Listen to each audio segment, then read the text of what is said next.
Story teller বিরোজিতের 40তম এপিসোডে সকলকে স্বাগত।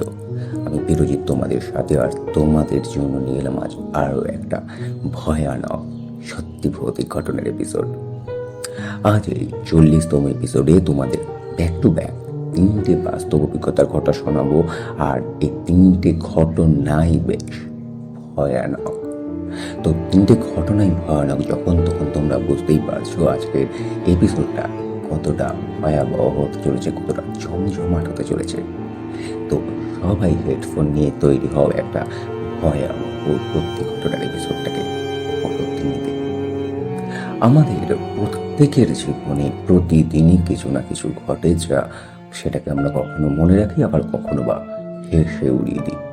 তবে আজকের 3টে ঘটনা এমন যা কখনোই ভোলার নয়। এক কথায় যাকে বলে চিরস্মরণীয় ভয়ঙ্করতম দিনের ঘটনা। তবে আজ যেহেতু 3টে ঘটনা শুনবে, তো চলো আড্ডা পর্ব শেষ করে চলে যাই সরাসরি ঘটনা। আজকে প্রথম ঘটনাটি পাঠিয়েছেন গড়িয়া থেকে মধুমিতা হালদার। ঘটনাটা উনি আমাকে ঠিক যেমন ভাবে ভয়েস মেল করেছেন, আমি তোমাদের ঠিক তেমন ভাবেই শোনাচ্ছি।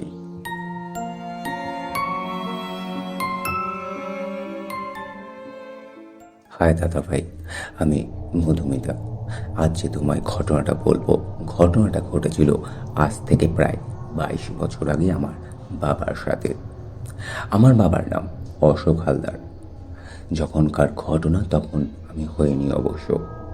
পিয়ালি স্টেশন সংলগ্ন একটি এলাকা বাগদিপাড়ায় আমার পরিবার থাকতো, সেখানকার ঘটনা। কিন্তু বর্তমানে আমরা থাকি গড়িয়ার নরেন্দ্রপুর এলাকায়। সে যাই হোক, তখন আমার বাবার সবেমাত্র বিয়ে হয়েছে, ওই 1-1.5 মাস হবে। তো সবেমাত্র বিয়ে করেছেন, তাই গায়ে হলুদের গন্ধ তখনও ছাড়েনি। আর আমাদের বাঙালি মতে বলে সাধারণত বিয়ের 1 বছর খুবই সাবধানে থাকা উচিত। তো আমাদের বাড়ির পাশে মিঠুন বলে একটা বাচ্চা ছেলে ছিল, তখন ওর বয়স 1.5 কি 2 বছর। তো ঘটনাটি তখন রাত 2টো, হঠাৎ আমার বাবার ঘুমটা ভেঙে যায়, আর উঠে বাথরুমে যাবে বলে সবেমাত্র বাইরে বেরিয়েছিলেন। আমাদের বাথরুমটা ছিল খুবই অন্ধকারাচ্ছন্ন জায়গায়, চারিদিকে ঝোপঝাড়, জঙ্গল, আগাছা, বড় বড় গাছ, আর তার মাঝে ছোট বেড়া দেওয়া একটা বাথরুম।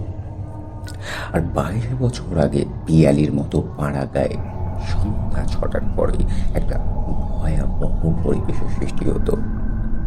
তো বাবা যখন বাথরুমে যাবার জন্য কয়েকবার এগিয়ে গেছেন, হঠাৎ তিনি শুনতে পান মিঠুন বলে বাচ্চা ছেলেটা, যে কিনা বাবার কাছে ছোটবেলা থেকে মানুষ, তার কান্নার আওয়াজ আসছে। সাধারণত বাবা অত গা দিলেন না, কিন্তু একটা জিনিস লক্ষ্য করলেন।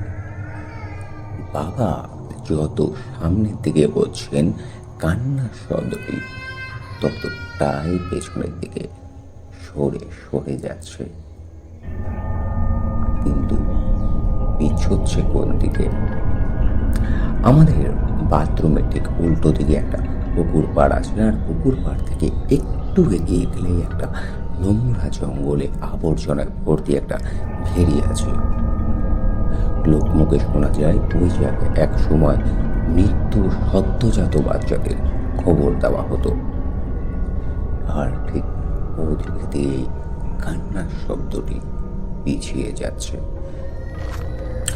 তখন বাবা একটু কৌতূহলী হয়ে এগিয়ে যায় শব্দটির উৎস জানার জন্য। কিন্তু বাবা যতই সামনের দিকে এগোচ্ছেন, কান্নার শব্দটি ততটাই দিক থেকে সরে সরে যাচ্ছে। বাবা তখন একটা ঘোরের মধ্যে হাঁটছেন, কোথায় যাচ্ছেন, কিভাবে যাচ্ছে সেদিকে কোনো হুঁশ নেই। তবে লক্ষ্য একটাই, বাচ্চার কান্নার শব্দ।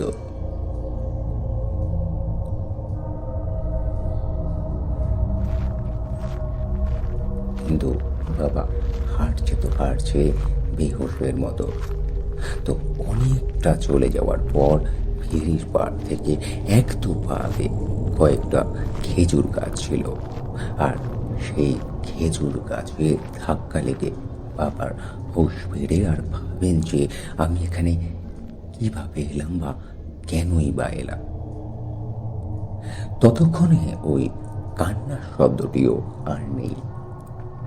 বাবা দেখলো ওনার লুঙ্গিটা ছেঁড়া, গা হাত পা সব ছিঁড়ে গেছে গাছগাছালির কাটার খোঁচায়। কিন্তু বাবার তখনও মনে হচ্ছে বাবা কোনো এক ভুল ভুলাইয়াতে আটকে গেছেন, কোনো এক অশরীরী আকর্ষে আটকে পড়েছেন। কেন? যতবার ওই বাড়ির দিকে রাস্তায় এগিয়ে যাচ্ছেন ঠিক ততবারই ঘুরে ফিরে সেই খেজুর গাছের কাছে এসে দাঁড়িয়ে পড়ছেন। এরকম অনেকক্ষণ পর কোনো মতে ঠাকুরের নাম নিতে নিতে বাবা ঘরে ফিরে আসেন। তখন প্রায় ভোরবেলা। তাকে হালকা হালকা ডাক শোনা যাচ্ছে আর অন্ধকারটাও একটু পরিষ্কার হয়ে এসেছে।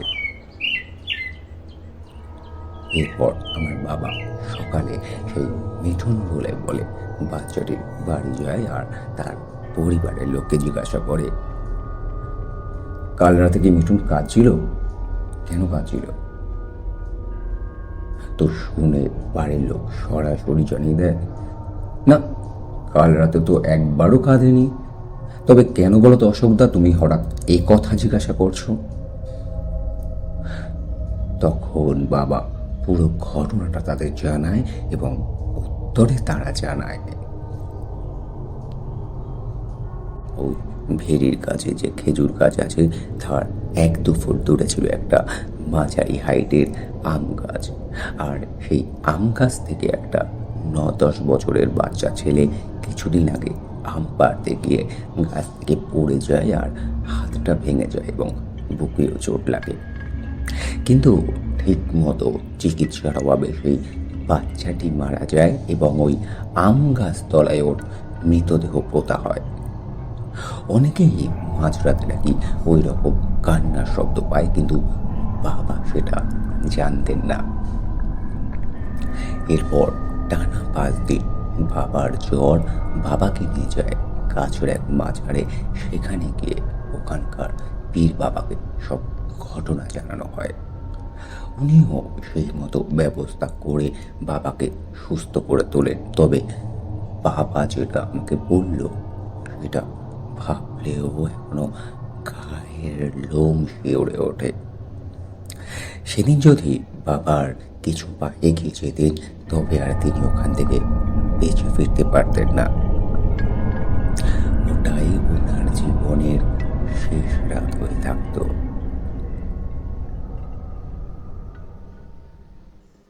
এই ছিল আজকের প্রথম ঘটনা। ঘটনাটি পাঠিয়েছিলেন মধুমিতা হালদার। ঘটনা কেমন লাগলো জানিও। আর হ্যাঁ, যারা এই চ্যানেলে নতুন শুনছো তারা অবশ্যই চ্যানেলটাকে সাবস্ক্রাইব করো, কারণ তোমাদের সাপোর্টই এই দ্য স্টোরি টেলার বিরোজিত ফ্যামিলিকে আরও এগিয়ে নিয়ে যাবে। আশা করি এইটুকু তোমরা অবশ্যই করবে। এবার আসি দ্বিতীয় ঘটনায়। একটা ফ্ল্যাটের ঘটনা। ঘটনাটা পাঠিয়েছেন মানসী চক্রবর্তী বিহানা থেকে। তবে দ্বিতীয় ঘটনা শোনানোর আগে একটা কথা তোমাদের বলি যে বাড়ি যখন কিনবে তখন একটু দেখে শুনেই কিনো। সব বাড়ি কিন্তু থাকার জন্য হয় না।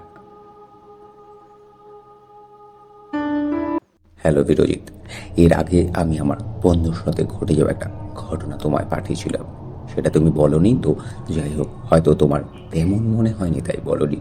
তো আজ আরও একটা আমার লাইফে ঘটে যাওয়া ঘটনা পাঠালাম, ভালো লাগলে কিন্তু অবশ্যই বলো।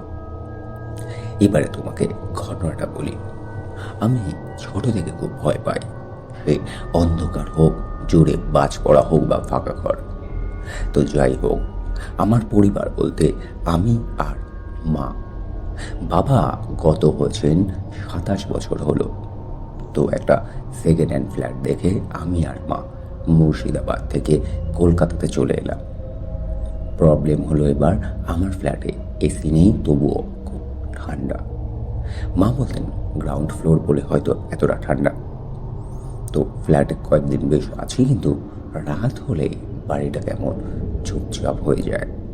কেউ কারোর সাথে কথা বলে না, একটা শ্মশানের মতো বলতে পারো, নিস্তব্ধ, নিঝুম। তো যাই হোক, একদিন দুপুরে শুয়ে আছি, ঘুমটা লেগছিল, দেখি মা পাশে শুয়ে আছে। তো মাকে আমি বললাম, মা তুমি ঘুমো। কিন্তু 5 মিনিট পর মা পাশের ঘর থেকে হলো, আর পাশে যিনি শুয়েছিলেন তিনি আর নেই। দেখে আমার বুকটা ঠান্ডা হয়ে গিয়েছিল। এরপর যখনই একা থাকতাম মনে হতো কেউ আমার কানের কাছে সবসময় বলছে, গলায় দড়ি দে, দড়ি দে গলায়, গলায় দড়ি দিবি না, দে গলায় দড়ি। কিন্তু কোনো কারণে সামলে যেত ম্যাটারটা। মা যা রান্না করতো সব নষ্ট হয়ে যেত, ঠাকুরের ছবি পড়ে যেত, মানে আমি আর মা খুব ভয়ে ভয়ে থাকতাম। এরপর একদিন শুরু হলো তাদের দেখা। দুপুর হোক বা রাতে ডাইনিংয়ে একটা কালো ছায়া দেখতাম। রাতে ঘুম হতো না। এরপর আমার মার শরীর খারাপ হলো। সেই যে হলো আর ভালোই হলো না। মা শুধু নিজের মনে মনে কথা বলতো আর বলতো, ওই দেখ মানা, তোর বাবা দাঁড়িয়ে দেখ। এরপর ঠিক 1 বছর পর মা মারা যান। এক ঠাকুর মশাই বলেন, বাড়িতে যারা আছেন তারা আমাকে মারতে চেয়ে মারতে না পেরে মাকে নিয়ে চলে গেলেন। বাড়িটা অভিশপ্ত, তুই চলে যা। কিন্তু আমি আজও এই বাড়িতেই আছি, আর আজও প্রতি রাতে সেই ডাক, সেই কথা শোনা যায়। এই বাড়ি আমার সব কেড়ে নিল, আমার মা, আমার সুখ, আমার সব কিছু। মা যেভাবে মারা যান সেই দেখে ডাক্তারও ভয় পেয়ে গিয়েছিলেন। সে কি বলবো, সে এক বিভীষিকা, সে এক অসহ্য যন্ত্রণা। এই ছিল আজকের দ্বিতীয় ঘটনা। ঘটনাটি পাঠিয়েছেন বেহালা থেকে মানসী চক্রবর্তী। এবারে শোনাবো আজকের এপিসোডের তৃতীয় আর শেষ ঘটনা। তবে তার আগে প্রতিবার তোমাদের প্রতিটা এপিসোডের ডিসক্লাইমার হিসাবে যেটা বলি, যে দ্য স্টোরি টেলার বিরোধীতে যে ঘটনাগুলো শোনানো হয় তার সত্য মিথ্যা যাচাই করা হয় না, বা শ্রোতাদেরও বাধ্য করে না যে তাকে বিশ্বাস করতেই হবে। বিশ্বাস অবিশ্বাস সম্পূর্ণ শ্রোতার ব্যক্তিগত। যদিও বিশ্বাস অবিশ্বাস যুক্তিতর্ক সম্পূর্ণ শ্রোতার ব্যক্তিগত, তবু এখানে কোনো গল্প নয়, অলৌকিক ঘটনার বাস্তব অভিজ্ঞতাই শোনানো হয়। চলো এবারে আসি তৃতীয় ঘটনায়। ঘটনাটি পাঠিয়েছেন সুব্রত চ্যাটার্জি। ঘটনাটা ওনার দাদুর কাছ থেকে শোনা। ঘটনাটি প্রায় বছর 50 আগের ঘটনা। ঘটনাটা আমার দাদু, এক বন্ধুও বলতে পারো, বা দাদুর প্রতিবেশী, দাদুকে বলেছিলেন, আবার দাদু আমাকে বলেছে। তো আলটিমেটলি আমার দাদুর কাছ থেকেই শোনা। সেদিন প্রবল দুর্যোগের ঝড়ে যাদবপুর লাইনে দুটো গাছ ভেঙে পড়ে ট্রেন বন্ধ হয়ে গিয়েছিল। এদিকে আমার দাদুর প্রতিবেশী কালীকিঙ্কর বাবু পায়ে হেঁটে ফিরছিলেন রেল লাইন ধরে, সঙ্গে আরও জনা দশেক অফিস ফেরত মানুষ। সন্ধে হয়ে গেছে অনেকক্ষণ। সারাদিন দুর্যোগের পরে ঝড় জল কমে এলেও মাঝে মাঝে টিপটিপ করে বৃষ্টি পড়ছে। আকাশে পোড়া কাঠের মতো মেঘ থমথমে হয়ে জমে আছে, যেন যে কোনো সময় নামবে, এরকম একটা অবস্থা। আকাশের দিকে তাকিয়ে আবার আসন্ন দুর্যোগের আভাস পেয়ে বড় বড় পা ফেলে হাঁটছিলেন ওরা। আলো আধারে রেল লাইনের পথ, দুপাশে ঝোপঝাড়, পাশে কামারপাড়া বস্তি, পাড়া, পুকুর, মাঠ সবই আছে। ল্যাম্প পোস্টে ছোট ছোট হলুদ বাল্ব জ্বলছে এক একটা, কিন্তু তাতেও অন্ধকার দূর হচ্ছে না, পরিবর্তে আরো বেশি করে মরা জোছনার মতো ম্যাড়ম্যাড়ে আর গা ছমছমে পরিবেশ তৈরি হচ্ছে। সারাদিন দুর্যোগের পরে একজনও মানুষ নেই রাস্তায়। দু একটা ঢেরি কুকুর রেল লাইনের আশেপাশে কুণ্ডলি পাকিয়ে শুয়ে আছে।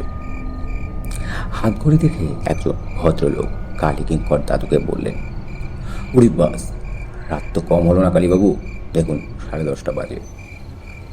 কালীকিঙ্কর বাবু বললেন, ও মায়া বাড়িয়ে লাভ নেই মশাই, বাড়ি পৌঁছাতে আজ কটা বাজবে তার কোনো ঠিক নেই। আরেকজন বললেন, হ্যাঁ, তার উপর ওই জল কাদা পড়া পথ, তাড়াতাড়ি হাঁটাও তো অতটা সম্ভব নয়। এরকম পরস্পর কথা বলতে বলতে ট্রেন ক্যান্সেল হওয়ার পরে পায়ে হেঁটে এগিয়ে চলছিলেন। কিন্তু বলে না, বিধি বাম। হঠাৎ করে শোষ শব্দে আঁচড়ে পিছড়ি খেয়ে গাছপালা ডুয়ে দিয়ে ঝড় এলো। আষাঢ় মাসের নিম্নচাপ, ঝড়ের সঙ্গে সঙ্গেই মুষলধারে বৃষ্টি। হঠাৎ দূরে একটা টিমটিমে আলো দেখে মাথা বোঝা একটা আশ্রয়ের খোঁজে সবাই সেদিকে ছুটতে শুরু করলেন। কিছুক্ষণের মধ্যে টিমটিমের আলোটার উদ্দেশ্যে কতটাও ছুটে এলে স্পষ্ট দেখতে পেলেন মাঠের ধারে একটা ছোট্ট ঘর আর সামনে ছোট এক ফালি দাওয়া। হঠাৎ বৃষ্টির ফলের মধ্যে দিয়ে আরো একটা জিনিস দেখতে পেলেন যে ওই বাড়ির দিক থেকে হেঁটে আসছে একটা ছায়া মূর্তি। লোকটা ভীষণ লম্বা আর রোগা। লোকটি কিন্তু দৌড়াচ্ছে না বা জোরে হাঁটছে না, এক অদ্ভুত ভাবে পা টেনে টেনে হাঁটছে। একটা সময় লোকটা প্রায় সামনে এসে গেল আর সঙ্গে সঙ্গে বিদ্যুতের এক ঝলকানিতে লোকটিকে যা দেখলেন তাতে ওদের মুখের পিলে চমকে গেল।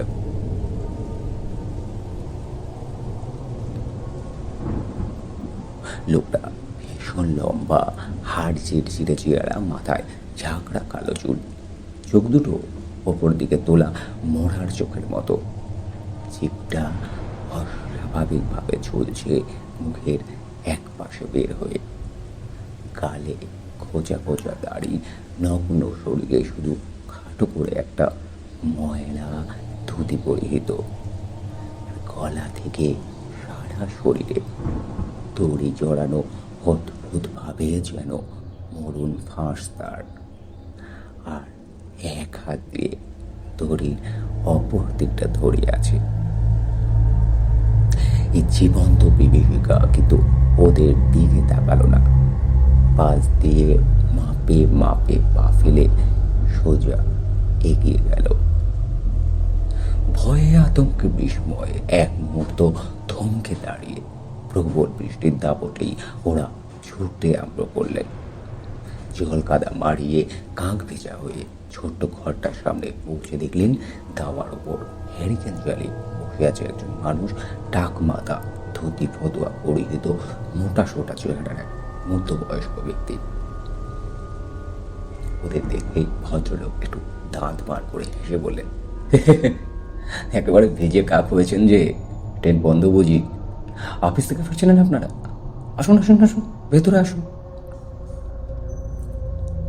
বলেই ভদ্রলোক লণ্ঠন হাতে নিয়ে ঘরের দরজা খুলে আগে আগে ভেতরে ঢুকলেন, পেছনে পেছনে হতভম্বের মতো ঢুকলেন কালীকিঙ্কর বাবুরা।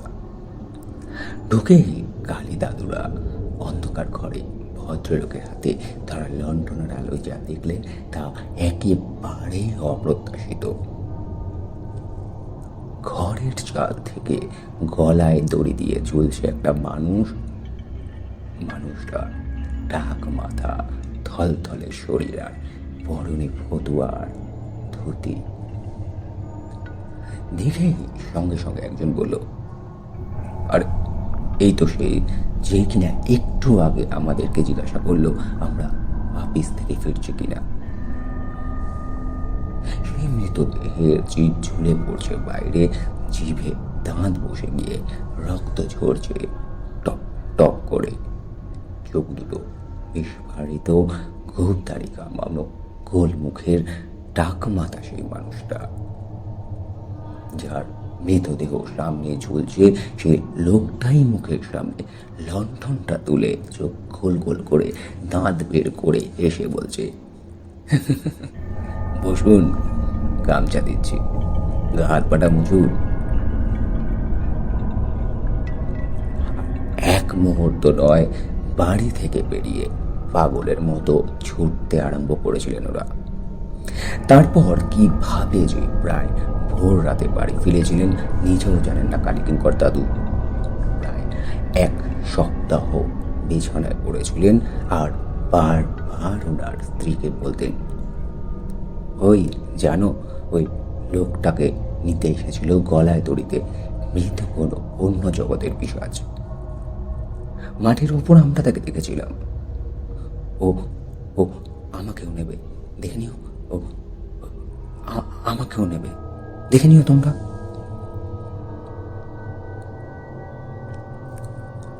এরপর থেকেই ঘুমের মধ্যে শিউরে উঠতেন অনেকদিন। তারপর প্রায় 2 বছর পরে কোনো এক কার্তিক মাসের রাত্রে হঠাৎ করেই তিনি আত্মহত্যা করলেন বাড়ির সামনের বাগানের আম গাছের ডালে।